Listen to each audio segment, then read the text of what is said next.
महाराष्ट्र को लेकर आपका क्या आकलन है? क्या लगता है कि असली लड़ाई नई और पुरानी शिवसेना के बीच में? देखो, महाराष्ट्र में क्या है कि राजनीति से ना आम आदमी का विश्वास उठ गया एक तरह से। जो उठापटक हुई पिछले साल 2 साल में, ठीक है, भाजपा ने अपने हिसाब से किया, शरद पवार ने अपने हिसाब से किया, शिंदे ने अपने हिसाब से किया, लेकिन जो पॉलिटिक्स होती है ना, जिसे कहते हैं पॉलिटिक्स है, राजनीति है, उस कंसेप्ट को महाराष्ट्र बड़ा रिच था पॉलिटिकली, तो उसको धक्का लगा एक तरह से। नए नए प्लेयर्स आ गए उसके अंदर से, और प्लेयर में भी कितने आ गए, एलाइज को फिर कंट्रोल करना बड़ा मुश्किल है आपस में जो है उनको। फिर क्या टिकट बांटने में झगड़े चले, फिर अजीत पवार की एंट्री हो गई, जो लोग सोचते हैं अनकॉल्ड फॉर थी, ज़रूरत नहीं था उस एंट्री का, पहले काफ़ी थे शिंदे और ये लोग जो हैं, तो एक और आ गए उसके अंदर। तो क्या बहुत ज़्यादा क्लटर कहते हो आप, अंग्रेज़ी में क्या कहते हो, तो क्लटर हो गया मतलब वहाँ पे पॉलिटिक्स का, लोगों को नाम याद नहीं है। ये ज़रूर है बीजेपी ने गेन किया, लेकिन एट द सेम टाइम क्या है कि जो क्रेडिबिलिटी है बीजेपी की भी महाराष्ट्र में या वहाँ पे थी, तो 1 नंबर कम हुई वो उससे, इस सारे घटनाक्रम से। अब जो सीटें आएंगी तो मालूम पड़ जाएगा आपको। 48 में से 42 सीटें आपके पास थीं, अब दूसरी शिवसेना हो गई, एक नई शिवसेना हो गई, ये शिवसेना हो गई। सहानुभूति ऐसा लगता है कि उनके साथ ज़्यादा है, तो बीजेपी तो टोटल मिला के देखें एनडीए के फ्रेमवर्क में तो लूज़र हुई ना एक तरह से।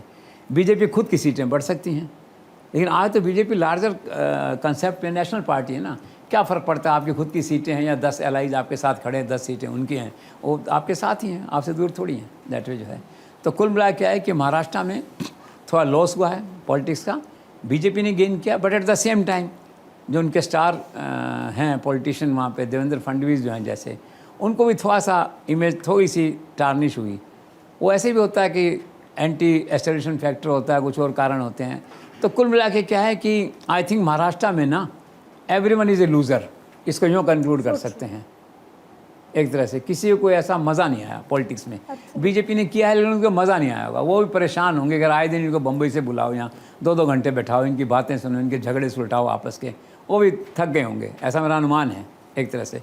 और पूरा देश पड़ा ना, खाली महाराष्ट्र थोड़ी है।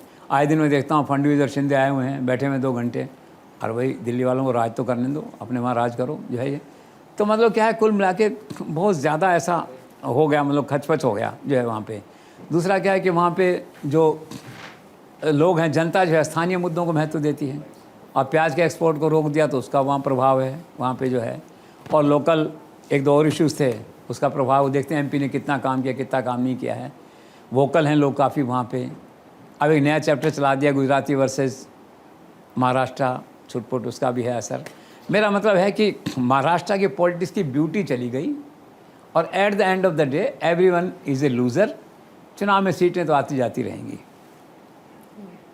मतलब बीजेपी उसके एलाइज, बीजेपी खुद को 2 सीटें ज़्यादा मिल जाएंगी, एलाइज जो है वो लूज़ करेंगे। अब अलग बात है कल को उद्धव ठाकरे भी इधर आ जाएं, राजनीति में कुछ पता नहीं चलता भाई। बेसिक तो natural ally Uddhav Thackeray BJP थे ना, हालात ऐसे बने, कारण ऐसे हुए कि अलग हो गए, वो हो सकता है फिर जुड़ जाएँ साथ में, दैट वे कुछ पता नहीं चलता है।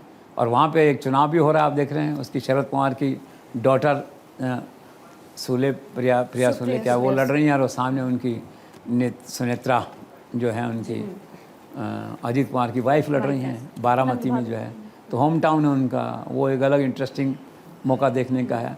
तो कुल मिला क्या है कि Maharashtra politicians will come and go, but मज़ा नहीं आया चुनाव के अंदर महाराष्ट्र में, बाय द वे।